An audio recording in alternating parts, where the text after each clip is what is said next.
அனைவருக்கும் வணக்கம். இன்று நீங்கள் பார்க்கக்கூடிய பதிவு என்னன்னு பார்த்தீங்கன்னா, பாடிநல்லூரில் அமைந்திருக்கக்கூடிய அங்காளேஸ்வரி கோவில் திருவிழா தாங்க பார்க்க போகிறோம்.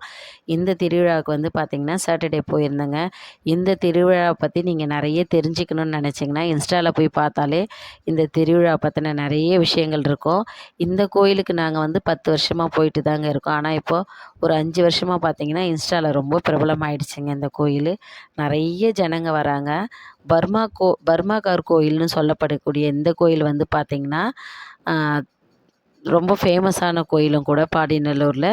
இது வந்து தீமிதி திருவிழாங்க. 10 நாள் இந்த கோவில் திருவிழா விசேஷமாக நடைபெறும். தினமும் 3 வேளை அன்னதானம். தீ மிதிக்கிறது வந்து பார்த்திங்கன்னா 10,000 பேருக்கு மேலே இந்த கோயிலில் தீ மிதிப்பாங்க. அந்தளவுக்கு ஃபேமஸான கோயில் ஸ்ரீ அங்காளேஸ்வரி கோயில் வந்து பார்த்திங்கன்னா பாடிநல்லூரில் இருக்குங்க. இந்த கோயிலை சுற்றி நிறைய கோயில் இருக்குங்க. தனியாக பார்த்திங்கன்னா விநாயகர் கோயில், முருகர் கோயில் இருக்குங்க. உள்ளே வந்து சரஸ்வதிக்கு தனி சந்நிதி இருக்குங்க. காலபைரவர் இருக்கார். நிறைய கோயில் இருக்குங்க. முனீஸ்வரனும் இருக்காருங்க. காவல் தெய்வங்கள் இருக்காங்க. இந்த காட்சி பாருங்கள். அம்மா வந்து முருகரை தன் மடியில் அழகாக அமர்ந்திருக்காரு. பார்க்குறதுக்கு முருகர் அப்படியே தத்ரூபமாக இருக்கா மாதிரி இருக்காருங்க. நம்மளை பார்க்குற மாதிரி சிரிச்சிட்டு இருக்கா மாதிரி இருக்கார். விநாயகர் பார்த்திங்கன்னா பக்கத்தில் அமர்ந்திருப்பார். நாங்கள் போயிருந்தபோது அம்மா வந்து இந்த அலங்காரத்தில் இருந்தாங்க. ரொம்ப கொடுத்து வச்சுருந்ததுங்க இந்த அலங்காரத்தில் பார்க்க. தான் பிள்ளைகளோட அம்மா சந்தோஷமாக இருக்கிறத பார்க்கும்போது நமக்கும் ஒரு சந்தோஷம் இருக்கும்ல. அது போல் தாங்க அவ்வளோ அழகாக அமர்ந்திருந்தாங்க. இந்த கோயிலுக்கு நீங்கள் வரணும்னு நினச்சிங்கன்னா ரெடில்ஸ்லேருந்து பாடிநல்லூருக்கு ஆட்டோவும் போகுதுங்க, பஸ்ஸும் போகுதுங்க. இது வந்து பார்த்திங்கன்னா வர ஞாயிற்றுக்கிழமை சண்டே தாங்க தீமிதி திருவிழா. ரொம்ப சூப்பராக இருக்குங்க. பார்க்கணுன்னு நினச்சிங்கன்னா வந்து பாருங்கள். அவ்வளோ அற்புதமாக இருக்கும். ஒரு தடவை வந்துட்டிங்கன்னா வருஷம் வர சொல்லுங்கள். ஆனால் இந்த திருவிழாவுக்கு பார்த்திங்கன்னா நிறைய காசு தேவைப்படுங்க. வந்து செலவு பண்ணுறதுக்கு அவ்வளோ பொருட்கள் இருக்குங்க. அப்படி தாங்க நானும் ஒரு 2 பொருள் இல்லை, ஒரு 10 பொருள் வாங்கியிருந்தேங்க. அதில் எனக்கு ரொம்ப பிடிச்ச பொருளை பற்றி நான் உங்களுக்கு இதில் சொல்கிறேங்க.